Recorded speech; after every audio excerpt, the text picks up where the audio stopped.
Europe 1, 16h-18h. Historiquement vôtre. Stéphane Bern. Clémentine vient de me glisser un petit billet sous la table. 20 €. Bon, pour que je laisse gagner le quiz, c'est pas cher vous payé. connaissez mal. Sachez, ma chère Clémentine, que 10 aurait suffi.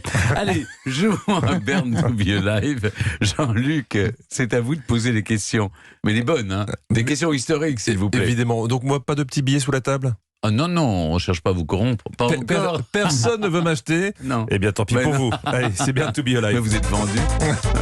On va savoir qui de Clémentine, vous, êtes le plus cultivé niveau histoire. Mais je vais être très gentil, parce que je sais que vous êtes plein à la direction, j'ai eu des soucis. Donc je voudrais commencer ce quiz par un compliment. Je trouve que vous avez la ligne, Stéphane. C'est tout. Merci. Non, et ça C'est tombe bien. gratuit, ça Non, ça- pas du tout. C'est pas gratuit parce qu'on va parler de la ligne Maginot. Ah. Cette ligne de fortification militaire construite dès 1929 pour empêcher une invasion allemande avec le succès que l'on sait. Oui, ils l'ont contourné. C'est ça. La ligne Maginot tient son nom d'André Maginot. Oui. Ministre de la guerre, c'est lui qui en 1920, devant 8 cercueils de soldats français morts au combat, a choisi celui qui est devenu le fameux soldat inconnu. Sans blague. Vrai ou faux? Ah oui. Non mais on connaît ça par cœur. Vous Jean-Luc. connaissez ça par cœur. Vous n'avez pas une autre question? J'ai dit que ça allait être facile, donc Oui. vous dites? Ah mais alors Oui. là, je ne sais pas en effet combien il Je vous sais a pas, payé, alors, mais... peut-être qu'il y en avait plus que 8. il y en avait... d'un seul coup, il y a un Attendez, doute qui attendez. s'installe.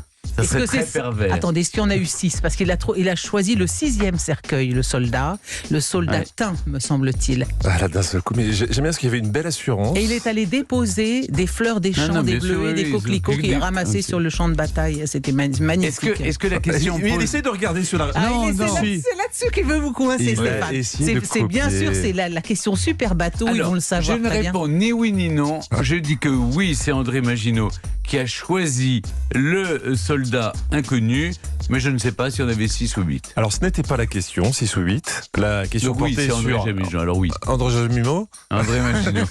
On Papy écoute, Mougeot. on Papy écoute la Mougeot. réponse. Vous avez perdu.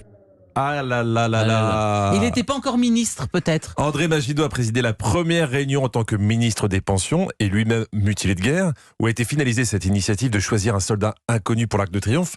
Mais c'est un jeune engagé, Auguste Tain, fils oui. d'un soldat mort à la guerre, qui a choisi le cercueil. Bah oui, bien sûr, c'est ce qu'on vient de raconter.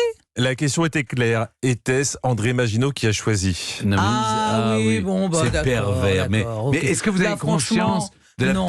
de la perversité de Non, votre... non. Écoutez, non, c'est le non. moment que je Mais préfère nos dans l'émission. auditeurs vous jugeront, vous et vos Oui, questions à c'est la ça. noix. Oui, oui. Oh, bah, Je pense que faites la là, maligne, vous- c'est pour vous Oui. la prochaine. Clémentine, 1975, c'est la naissance de Microsoft. Bill Gates se prénomme Bill car son papa, avocat d'affaires, avait une passion pour Buffalo Bill. Vrai ou faux? Moi, je dirais non. Vous pouvez écouter Stéphane parce que jusqu'à présent, il a un bon feeling. Non, non. Mais Ça veut dire... passionné de Buffalo Bill, il veut quand vous- on voit à quel point c'est un être plutôt policé, politiquement correct, très pur produit de la côte Est, me semble-t-il, à moins qu'il soit californien, Bill Gates, j'en ai aucune idée. Est-ce que, mais enfin, en tout cas, une espèce de gentry états-unienne, Bill Cody qui a assassiné des millions de bisons. Il est né dans les années 50. Est-ce que c'était encore bien porté? Non, c'est pas coûteux. Intuitivement, je dirais que ça n'est pas à cause de Buffalo Bill. Vous avez gagné. Ah oui. Bravo!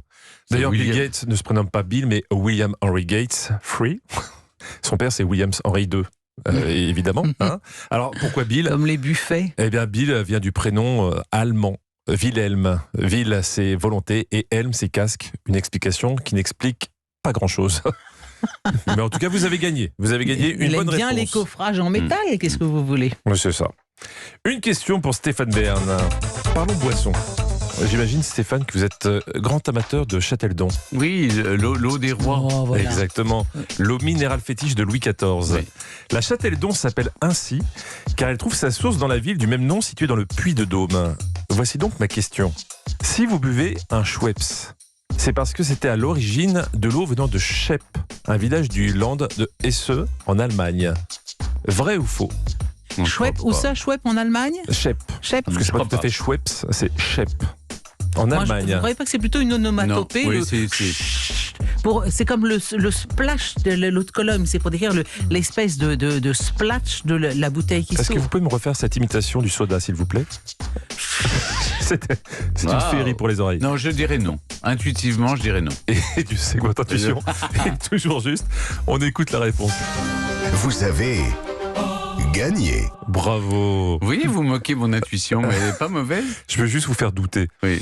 La ville de Chep n'existe pas. Mais non. Mais en revanche, en 1783, Johann Jacob Schwepp dépose le brevet d'un procédé qui permet de dissoudre du dioxyde de carbone dans de l'eau pour obtenir de l'eau gazeuse. L'histoire et la saga du Schweppes commence. Ah, c'est aussitôt. Ah, Ouais, ouais. très 1783. intéressant. Bravo. Nouvelle question pour Clémentine. Cette personnalité est née en 1926 et on lui doit cette belle citation. Les choses qui me rendent différent font qui je suis réellement. Mais qui est cette personne? Marilyn Monroe, Michel Foucault, Winnie l'ourson ou le cardinal Lustiger? Moi, je dirais le cardinal Lustiger. Entre Marilyn Monroe, Michel Foucault, Winnie l'ourson ou le cardinal Lustiger, Ça y vous est, une grande choisissez. différence. Hein. Oui, je dirais le cardinal Légère. Lustiger parce que Au niveau du glamour, Ah oui. il y a... c'est une phrase profonde qui pourrait avoir été dite par Winnie l'ourson, cela dit. Hein, je ne veux pas décrier les personnages de Walt Disney. Non, mais j'en tiens pour le cardinal Lustiger. Vous voyez Stéphane, elle résonne. Oui, elle est plus Elle intelligente résonne que et elle moi. va Elle se est sur planter à l'actualité. l'arrivée. Ah Elle oui. est sur l'actualité. Ah oui, beaucoup On mieux écoute que la moi. réponse.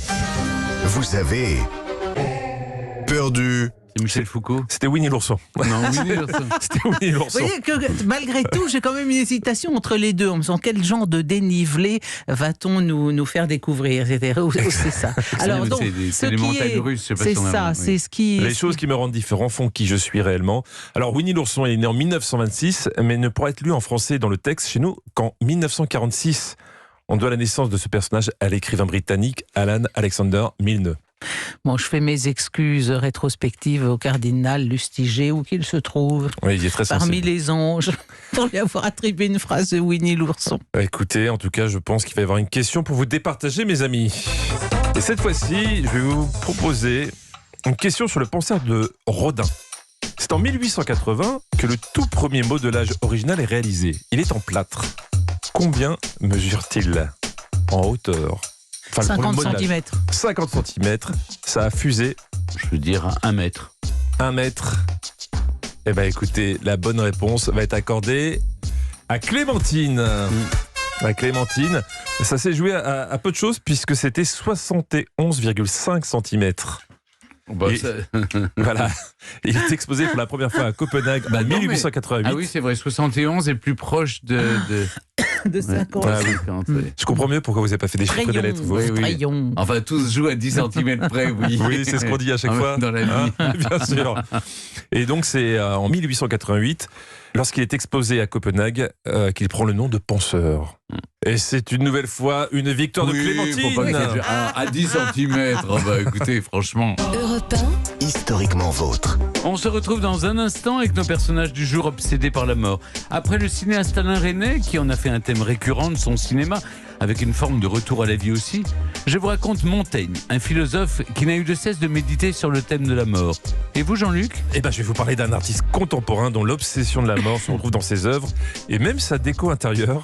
Je vous en dirai plus tout à l'heure. Il s'appelle Damien Hirst. Europe 1, historiquement vôtre.